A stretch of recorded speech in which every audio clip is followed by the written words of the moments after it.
Bonjour, alors j'ai envie de vous parler de la préfecture et surtout de l'impossibilité de prendre rendez-vous en ligne. Comme on dit quelque part, le cardio de ça. Donc il faut avoir du cardio.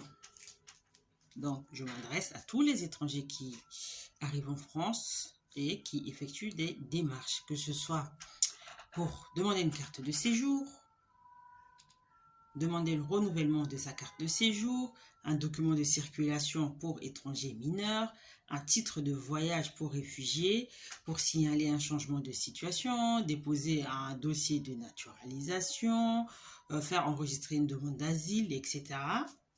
Vous êtes obligé de passer par l'ANEF. L'ANEF, c'est l'administration numérique des étrangers en France. Donc, c'est pour dire que les étrangers en France ont leur propre administration qui leur est dédiée, donc qui est dédiée à la problématique qui les concerne. Donc, pour toutes les démarches que je viens de citer, documents de circulation pour étrangers mineurs,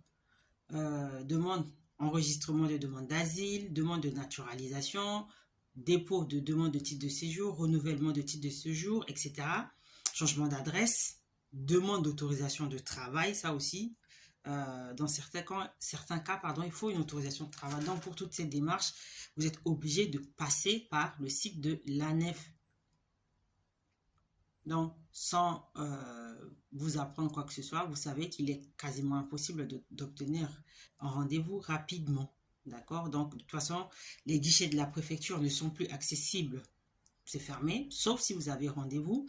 Mais déjà, pour obtenir le rendez-vous, c'est la croix et la bannière. D'accord? Tout cela est dû à cette fameuse simplification des démarches administratives voulues par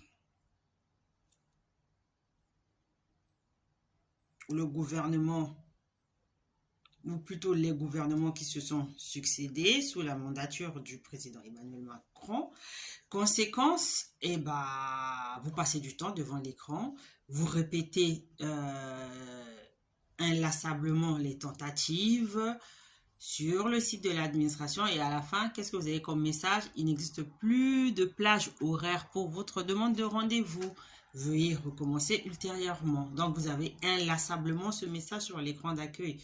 Mais dans ces conditions, qu'est-ce qu'il faut faire? Je vous l'avais déjà dit, il faut saisir le juge. Oui, cela peut paraître grotesque ou disproportionné.